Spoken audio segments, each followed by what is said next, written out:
Well, my thoughts are basically that you're seeing a stepping up of the effort to intimidate Bangladeshis, to make it clear that the government isn't in total control of the situation. You've had, I think, 35 to 40 individuals hacked to death or shot to death over the past 6 or 8 months. And this is obviously a stepping up of this. If they're holding hostages and killing people and throwing grenades at cops, that's a big increase in the level of violence, particularly as your folks were saying in the diplomatic enclave, which is sort of the safest area in the country. So they're trying to show that whoever is doing this is trying to show that they can get into the most sensitive areas of the country and carry out an obviously stepped up attack to show that they can attack anywhere they want. Tell us what this area is like. Well, it's actually a very mixed area. Okay, you do have the embassies located there, but it's, I would say, several square miles, and it includes a lot of commercial areas. So it's a very mixed area, but the previous speaker was absolutely right. It's very heavily patrolled, big police presence. The current rash of killings actually started back in September when an Italian working for a Dutch NGO got killed not too far from where this attack is taking place. And how concerned, when you were the ambassador in Bangladesh, how concerned were you about extremism? We heard Bob Baer there say that when he worked in the region that Bangladesh was largely secular. However, this increase in extremism has certainly worried both the government and the U.S. government. Yeah, and I think political polarization within Bangladesh has actually given the extremists a little bit more room to operate. When I arrived, the government took very active steps against the extremists, and they were actually pretty effective. So by the time I left in 2011, the situation seemed much calmer than it had been when I arrived in 2008. Now, for a variety of reasons, and like I said, political polarization probably being one of them, you're obviously seeing a very determined upshoot of extremism there, and a lot of violence going on, which was not what I saw the last year or so of my posting in Bangladesh. So this has been a rather unprecedented, dramatic increase in the security situation within Bangladesh. Just tell us about your experience in working with the Bangladeshi government, in particular, the capabilities of the security forces and how they're going to deal with the situation that we believe is unfolding now. Well, we were actually able to work pretty closely with the Bangladeshis when I was in country. We got good cooperation.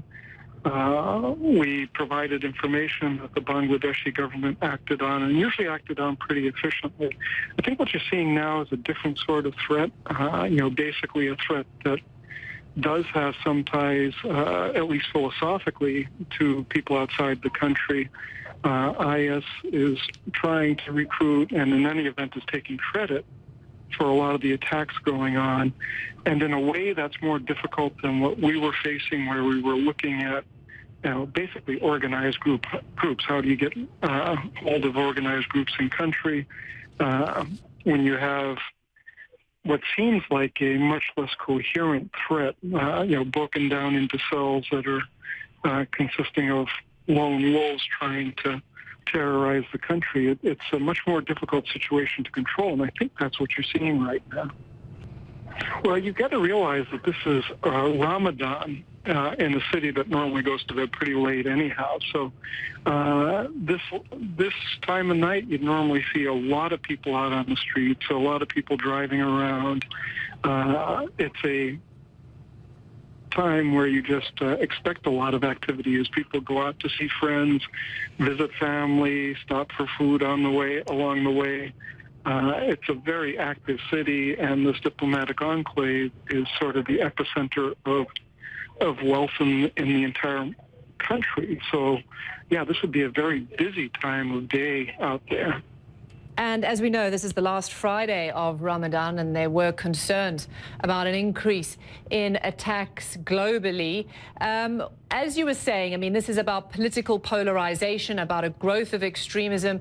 We know with the hacking deaths, with the massacres of individual bloggers and intellectuals, that often they weren't claims of responsibility from local groups, but it seemed like that ISIS or even Al-Qaeda jumped on those incidents, those individual incidents, and claimed responsibility. How pervasive do you think the ISIS ideals would be in a country like Bangladesh or in the region?